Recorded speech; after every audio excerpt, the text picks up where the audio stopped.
So for those of you that are wondering when you will receive the fourth stimulus check, just know this. New deposit dates have just been announced. The lawmakers are saying that there's a deadline for people to claim this money.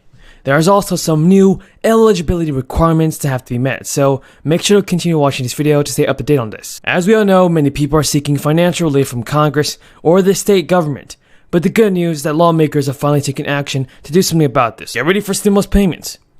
Ilhan Omar wants to implement a plan that would help families stay afloat in these economically. Omar, who is the Democratic representative for Minnesota, has officially introduced an income plan that will distribute monthly $1,200 checks to families throughout the nation. And according to the Huffington Post, with the sponsorship of Representatives Dwight Evans, Cori Bush, Representative Omar wants to create a $2.5 billion grant fund so that the program can begin running. So the program will allow for monthly checks to be sent for different communities. Once the program starts, $1,200 will be sent to adults making up to $75,000 per year and heads of households who rake in $112,500 per year. There will also be an extra $600 check for each child in the household. Those who don't have a bank account won't be left out either. The Support Act will help establish a banking system using the Postal Service so people can receive checks in the mail. Omar's hope is that legislation like the Support Act will help families meet all their needs. Representative Omar said in a statement, "For too long, we have prioritized endless growth, while millions of people are going hungry." So while Omar is introducing legislation that will guarantee help for families in financial distress, Joe Biden is still negotiating on his Build Back Better bill. Others are pushing for monthly checks to be issued until the crisis ends, while others are recommending fourth and fifth payments. Several Change.org petitions have racked up millions of signatures urging Congress or the President to act and to provide further economic assistance to Americans. So while the White House is still negotiating, Democrats have touted the expanded child tax credits included in the American Rescue Plan. So this popular policy, everybody, has doled out $300 per month to parents or of children 5 and younger and $250 per month for children 6 to 17. And the US government has now sent billions of dollars out in stimulus relief money. But some people are asking, where is my stimulus check? And if you feel like you have missed out on the stimulus payments, just know this. Submitting a tax return this tax season can help if you are still owed a recent $1,400 stimulus payment. It can also help resolve the situation if you are missing either or both. For one, the sooner you put it in for any missing stimulus money, the sooner you may receive it.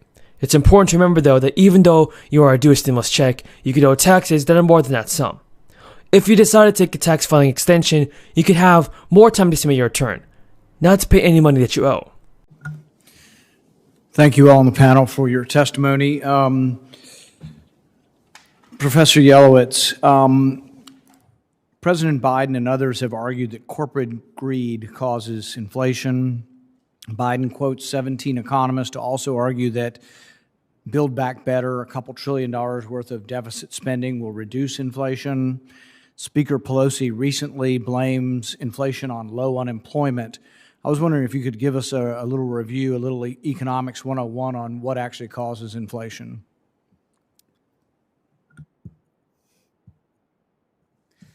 Well, I'm not a macroeconomist, so I'll say that off the bat. But basically, when supply and demand are out of whack, then prices will adjust. And in the labor market, for example, we see a worker shortage, wages are rising. Businesses are competing for workers, yet not being able to get them, even without, for example, higher minimum wages. And so, in a sense, prices adjust. They're a market signal that basically says something about scarcity. And that's likely what's going on now. We just have all sort of interruptions in the economy. And that probably is what's causing the higher prices that we're seeing. Do you think deficit spending, increasing deficit spending, makes inflation less or more? It certainly would increase it. Mr. Tipton, we've been talking some about business loans, government involvement, but there are many other factors of life and what government either does to you, for you, or against you that affects how you're. Adding up to an extra $4,000 over the next 2 years. Senator Warren said, "It's increasing Social Security benefits is the quickest way to get money out the door during an economic time like this." And the idea of boosting Social Security benefits by $200 per month was also included in President Elizabeth Warren's presidential campaign platform. The move comes as many Social Security beneficiaries feel left out. Senator Chuck Schumer Senator Mitch McConnell has also put forward a proposal that included SSI, Social Security income. However, because the plan urges and uses income from 2018 tax returns as a qualifier, it could leave out many people.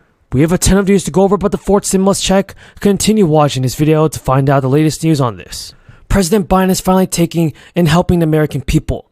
President Biden is taking action and ready to help the people. Here's some breaking news, everybody. IRS Commissioner Chuck Reddick has just sounded the alarm over the agency's massive backlog of unprocessed returns, which he warned could lead to a challenging tax season. In a statement for Yahoo News, IRS Commissioner Chuck Reddick acknowledged that millions of people are still waiting for the prior year's tax returns to be processed and refund checks to arrive in the mail, but committed to returning to normal inventory levels before next year. Chuck Reddick also said, "We have taken extraordinary measures to work through this time."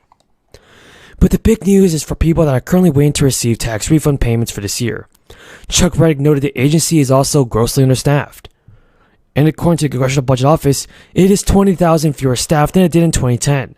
And this is going to cause some backlog. That was planned in the backdrop of the imminent invasion of Ukraine. That became obviously the centerpiece of the Munich Security Conference. Many of us have gone to that conference over the years to talk about security, economy, and how that relates to security, and governance, and how that relates to security. In fact, those three things, security, economy, and governance, are the purpose of any foreign travel of members of Congress. The Munich conference, it gives us a distilled way to see so many leaders from so many countries on those subjects. And at this time, of course, the focus was Ukraine. We had more than one delegation, but around 40 members of Congress, House and Senate, Democrats and Republicans, all united in our support for the transatlantic alliance, NATO, all of us united in being there to remove all doubt in Putin or anyone else's mind that we were acting as one. And of course, that would have been our message with or without Ukraine. Ukraine made it even more so, because now we're talking about sanctions and the rest. We are very proud of our Vice President our President whose leadership has been outstanding, and the message was delivered to the conference by the Vice President. It was well received, it was unifying, it was firm in terms of how we would work together for sanctions should there be an invasion of Ukraine. That another nation should be part of NATO, like we just